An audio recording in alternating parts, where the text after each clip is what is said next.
औज़ुबिल्लाहिमिनश्शैतानिर्रजीम बिस्मिल्लाहिर्रहमानिर्रहीम। अस्सलाम वालेकुम प्यारे बच्चों। उम्मीद है बेटा आप सब खैरियत से होंगे। और बेटा हमारे इस खूबसूरत से सफ़र के दूसरे लेक्चर में आपका दिल की गहराइयों से खुशामदीद है। बेटा प्रीवियस लेक्चर में हमने फर्स्ट चैप्टर के इंट्रोडक्शन देखा था। हमने देखा था कि उसके मेन टॉपिक्स कौन कौन से हैं, सब टॉपिक्स कौन कौन से हैं, और बेटा हमने देखी थी कुछ डेफिनेशंस। तो बेटा उन्हीं से हम आगे कैरी ऑन करते हैं नेक्स्ट लेक्चर को।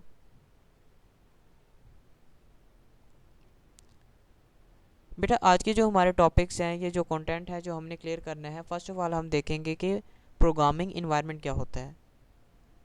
फिर हम देखेंगे कि टेक्स्ट एडिटर्स क्या होते हैं और मुख्तलिफ टेक्स्ट एडिटर्स के हम इंटरफेसेस पर बात करेंगे।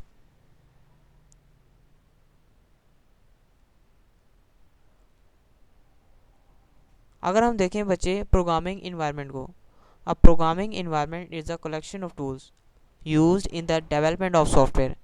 प्रोग्रामिंग इन्वायरमेंट जो सा होता है उन टूल्स का मजमुआ होता है जो एक सॉफ्टवेयर डेवलप करने के लिए ज़रूरी होता है। मतलब कि अगर आपने कोई भी एक सॉफ्टवेयर डेवलप करना है, बनाना है, तो आपके पास प्रोग्रामिंग इन्वायरमेंट के टूल्स होने चाहिए, या प्रोग्रामिंग या सॉफ्टवेयर डेवलप करने के लिए टूल्स होना ज़रूरी हैं। अगर आपके पास वो टूल्स ही ना हो तो आप वो सॉफ्टवेयर डेवलप करोगे तो कैसे करोगे।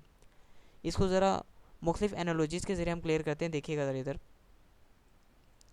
अब बच्चे देखिएगा, अगर आपको कहा जाता है कि आपने एक बाग की देखभाल करनी है, आपको कहा जाए कि आपने इस बाग की देखभाल करनी है, for gardening we need gardening tools, तो हमें इस बाग की देखभाल करने के लिए कुछ टूल्स की तो ज़रूरत होगी कि नहीं।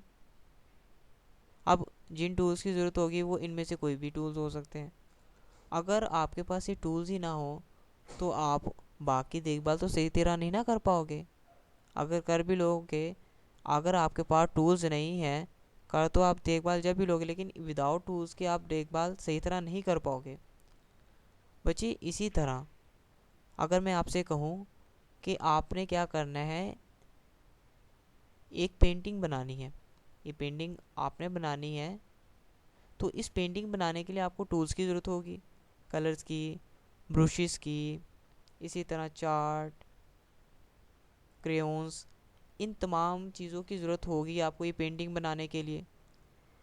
मतलब कि आपके पास कोई भी काम करने के लिए उस काम के लिए जो ज़रूरी टूल्स होते हैं उनकी ज़रूरत होती है। विदाउट टूल्स के आप काम नहीं कर सकते।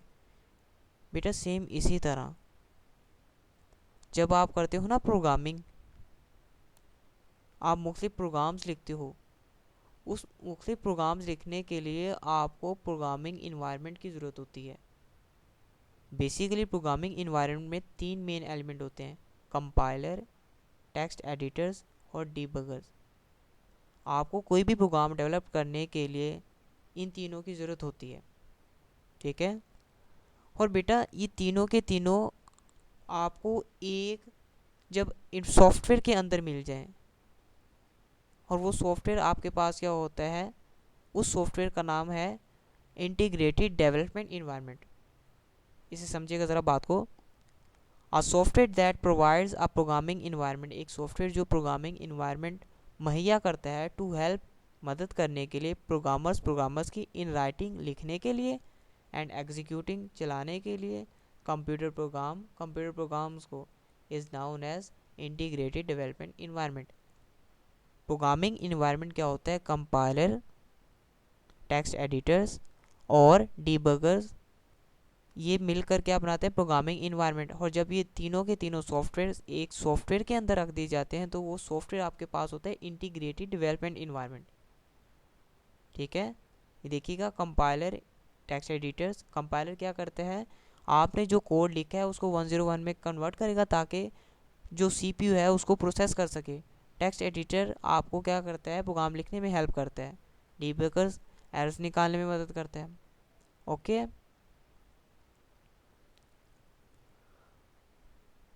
अब बेटा देखिएगा, N I D E has a graphical user interface. जो एक आई डी ई होता है उसका ग्राफिकल यूज़र इंटरफेस होता है, meaning that a user can interact with it using windows buttons to provide input and get output. जो आपके पास इंटीग्रेटेड डेवलपमेंट इन्वायरमेंट होता है उसमें ग्राफिकल यूज़र इंटरफेस होता है, यानी GUI का मतलब होता है ग्राफिकल यूज़र इंटरफेस। इसमें क्या होता है, ग्राफिकल यूज़र इंटरफेस में आप आइकन्स या बटन्स को यूज़ करते हो। बेसिकली जो इंटरफेसेस होते हैं ना, अगर हम इंटरफेसेस की ही बात करें तो इंटरफेसेस की भी दो टाइप्स होती हैं। एक होता है ग्राफिकल यूज़र इंटरफेस और दूसरा बच्चे आपके पास होता है command line interface. Graphical user interface में क्या होता है, मुख्तलिफ बटन्स और आइकन्स के ज़रिए आप कंप्यूटर को बताते हो कि आपने ये एक्शन करना है। जो IDE होता है, इंटीग्रेटेड डेवलपमेंट इन्वायरमेंट होता है, इसमें ग्राफिकल यूज़र इंटरफेस इस्तेमाल किया जाता है।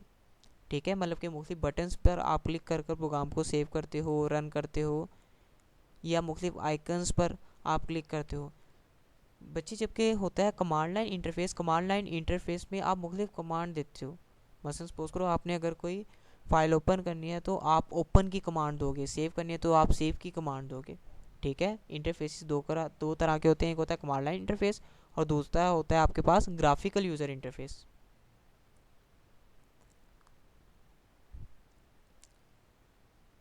अब बच्चे देखिएगा इसी तरह text editor is a software.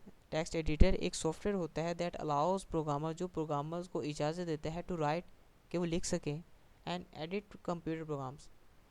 जो टेक्स्ट एडिटर होता है वो प्रोग्राम लिखने के लिए और पहले से लिखे गए प्रोग्राम को आप एडिट करना चाहते हो, उसमें कोई चेंजिंग करना चाहते हो, तो वो भी टेक्स्ट एडिटर आपको मुहैया कर देता है। An IDE consist of tools that help a programmer. एक IDE या इंटीग्रेटेड डेवलपमेंट इन्वायरमेंट उन टूल्स पर मुश्तमिल होता है जो प्रोग्रामर को मदद करते हैं through the faces of writing, लिखने के लिए, एग्जीक्यूटिंग चलाने के लिए, and testing a computer program, और एक कंप्यूटर को प्रोग्राम को टेस्ट करने के लिए। अब बच्चे देखिएगा ज़रा, इंटीग्रेटेड डेवलपमेंट इन्वायरमेंट में मुख्तलिफ टेक्स्ट एडिटर्स यूज़ होते हैं, जिसमें पहला देखिएगा, पहला आपके पास है VS कोड यानी विजुअल स्टूडियो कोड इसे कहते हैं। दूसरा टेक्स्ट एडिटर देखिएगा या integrated development environment IDE Xcode, ये भी प्रोग्राम लिखने के लिए इस्तेमाल होता है। तीसरा देखिएगा, तीसरा आपके पास है कोड ब्लॉक्स। चौथा आपके पास है डेव C++। ये चार आपके पास टेक्स्ट एडिटर्स हैं। बेसिकली और भी होते हैं जिनमें आप प्रोग्राम लिख सकते हो। ये मुख्तलिफ IDEs हैं, इनमें आप C का प्रोग्राम लिख सकते हो। अब इनके इंटरफेसेस पर अगर हम बात करें तो देखिएगा ज़रा गौर से। अगर हम VS कोड की बात करें तो VS कोड का इंटरफेस इस तरह का होता है। इंटरफेस का मतलब ये होता है कि वो जगह जहाँ पर वो IDE या वो जगह जहाँ पर आप कंप्यूटर प्रोग्राम लिखोगे। अब जो VS कोड का IDE है, यहाँ पर इसका व्यू पैनल है, यहाँ पर देखिएगा साइड टूल बार है, यहाँ पर देखिएगा ये टर्मिनल है, यहाँ पर आप प्रोग्राम लिखोगे, यहाँ पर एडिट टूल बार है। ठीक है,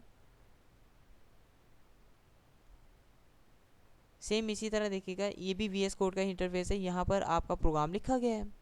ठीक है, और नीचे टर्मिनल पर उसका आउटपुट दिखाया जा रहा है। यहाँ पर आपके पास .cpp के नाम से एक फाइल, एक प्रोग्राम सेव है। ठीक है,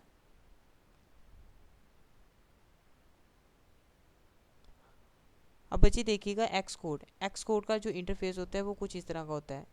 navigator panel, standard editor, tool bar, utilities panel, debug panel. सब फर्स्ट ऑफ ऑल आप क्या करते हो, प्रोग्राम को सेव करते हो। सेव करने के बाद फिर आप क्या करते हो, Xcode पर प्रोग्राम लिखना शुरू कर देते हो। ये इसके यहाँ पर ये पूरा एक IDE है। इसी में आपके पास डिबगर भी होगा, कंपाइलर भी होगा। ठीक है, नेक्स्ट देखिएगा ज़रा। नेक्स्ट आपके पास ये जो इंटरफेस है कोड ब्लॉक का। फर्स्ट ऑफ ऑल क्या करते हो, प्रोग्राम को आप सेव करोगे। सेव करने के बाद आप क्या करेंगे, उसमें प्रोग्राम लिखना शुरू कर देंगे। इसी तरह इस IDE में भी डिबगर भी मौजूद होता है, टेक्स्ट एडिटर भी मौजूद होता है, कंपाइलर भी मौजूद होता है। ये जो बच्चे इंटरफेस है डेव C++ का इंटरफेस है। अब एक चीज़ गौर की है आपने कि जितने भी अभी तक आपने टेक्स्ट एडिटर्स देखे, उसमें यहाँ पर आइकन्स वगैरह बने हुए थे। ये आइकन्स बताते हैं कि ग्राफिकल यूज़र इंटरफेस यूज़ करता है, ठीक है, मतलब कि बटन्स पर क्लिक कर कर आप ऑप्शंस या कमांड्स देते हो। अब डेव सी प्लस प्लस में इसमें कंपाइलर मौजूद है, डीबगर मौजूद है, टेक्स्ट एडिटर मौजूद है जिस पर आप प्रोग्राम लिख सकते हो, ठीक है। तो ये थे तमाम टेक्स्ट एडिटर्स के इंटरफेसेस। इंटरफेसेस से मुराद वो स्क्रीन है जहाँ पर आप अपना प्रोग्राम लिखोगे।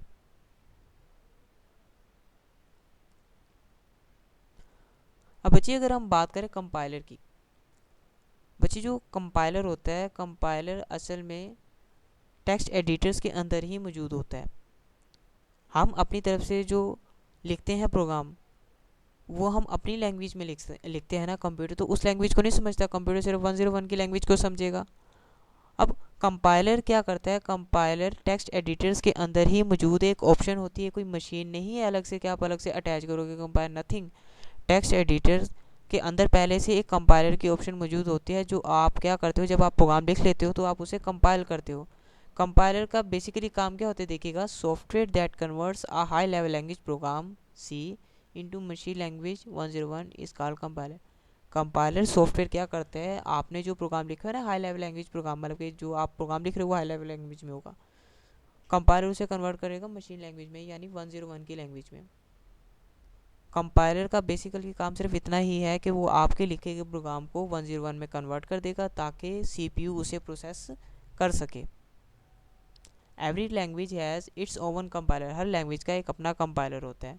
अगर आप सी में प्रोग्राम लिख रहे हैं तो उसका कंपाइलर खुद का अलग होगा, सी प्लस प्लस में लिख रहे हैं तो उसका कंपाइलर अलग होगा, जावा में, HTML में, जिस भी प्रोग्रामिंग लैंग्वेज में आप प्रोग्राम लिख रहे हैं उनका अपना अपना एक अलग कंपाइलर होता है। First program is written in high level language then it is given to compiler. सबसे पहले क्या किया जाता है कि आप एक प्रोग्राम लिखते हो, प्रोग्राम लिखने के बाद फिर आप उसको कंपाइलेशन करते हो, यानी कंपाइलर को देते हो कि आप क्या करो कंपाइलर जी, आप उसको 101 में कन्वर्ट कर दो, ठीक है। Compiler detects and tells about errors in programs. Compiler क्या करता है, अगर प्रोग्राम के अंदर एरर्स हो तो वो आपको मैसेज में शो करवा देता है कि फलां लाइन के अंदर एरर मौजूद है, उसे करेक्ट करो।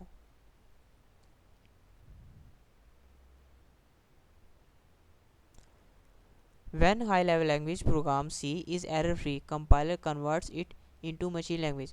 अगर आपने जो प्रोग्राम लिखा है उसमें कोई भी एरर मौजूद नहीं है तो वो कंपाइलर क्या करेगा, उस पूरे के पूरे प्रोग्राम को 101 में कन्वर्ट कर देगा और सीधा वो सीपीयू उसके पास जाएगा, सीपीयू के पास, सीपीयू उस पर प्रोसेसिंग करेगा, प्रोसेसिंग करने के बाद आपने जिस मकसद के लिए प्रोग्राम बनाया होगा वो मकसद आपको हासिल हो जाएगा। लेकिन अगर आपके प्रोग्राम में कोई एरर हुई तो कंपाइलर क्या करेगा, उसको 101 में कन्वर्ट नहीं करेगा बल्कि आपको एरर मैसेज शो करवा देगा। अब बच्चे देखिएगा, इस चीज़ को समझना है आपने गौर से। हाई लेवल लैंग्वेज का मतलब होता है आपने जो प्रोग्राम लिखा है, जो भी आपने प्रोग्राम लिखा है वो लिखने के बाद आप क्या करते हो, कंपाइलेशन का मतलब आप कंपाइलर को देते हो, कंपाइलर क्या करेगा, उसको 101 में कन्वर्ट कर देगा। 101 में कन्वर्ट करने के बाद वो सीधा आपका पास बन जाएगा लो लेवल लैंग्वेज प्रोग्राम, मतलब कि जो 101 में लिखा गया प्रोग्राम होता है वो लो लेवल लैंग्वेज होता है। अब ये लिखा इस वजह से ज़्यादा कंप्यूटर क्योंकि 101 ही समझता है, वो आपकी लैंग्वेज नहीं समझता। तो क्या किया जाता है, जब ये 101 में आपका प्रोग्राम कन्वर्ट हो गया फिर ये आपका सीपीयू को दिया जाता है, सीपीयू उस पर प्रोसेसिंग करता है, प्रोसेसिंग करने के बाद आपके पास रिक्वायर्ड आउटपुट जो आपने जिस मकसद के लिए प्रोग्राम लिखा होता है वो आपको हासिल हो जाता है। अब बच्चे कुछ मज़े की बातें समझिएगा ज़रा, काफ़ी इंटरेस्टिंग है वैसे। C language was developed by an other programming language called B. असल में जो सी लैंग्वेज है वो एक दूसरी लैंग्वेज से निकाली गई है जिस लैंग्वेज का नाम है बी लैंग्वेज, कि सी लैंग्वेज बी लैंग्वेज से निकाली गई है। और बी लैंग्वेज जो डेवलप्ड की है वो कैन थॉमसन ने की थी इन 1969 टू 70, 1969 था 70 के दरमियान, ठीक है। और एक और मज़े की बात सुनिएगा ज़रा, C language was developed AT and T Bell laboratory. जो सी लैंग्वेज बनाई गई थी वो AT and T Bell laboratory में बनाई गई थी, एक लेबोरेटरी का नाम है, ठीक है, जो यूएसए में मौजूद है 1972 में, यानी 1969 से 1972 के दरमियान ये सी लैंग्वेज बनाई गई है। और जिसने सी लैंग्वेज बनाई उस साइंटिस्ट का नाम है डेंस रिची। ओके, तो बेटा इसी के साथ हमारा आज का लेक्चर कंप्लीट होता है। आई होप आपको आज के लेक्चर की समझ भी आई होगी और कॉन्सेप्ट्स नए नए सीखने के लिए मिले भी होंगे। तो इंशाल्लाह बेटा अगले लेक्चर में मुलाकात होगी। बेटा नेक्स्ट लेक्चर का जो लिंक होगा वो आपको डिस्क्रिप्शन में मिल जाएगा। हंसते रहें, मुस्कुराते रहें और बच्चों दुआ में याद रखिएगा। अल्लाह हाफिज़।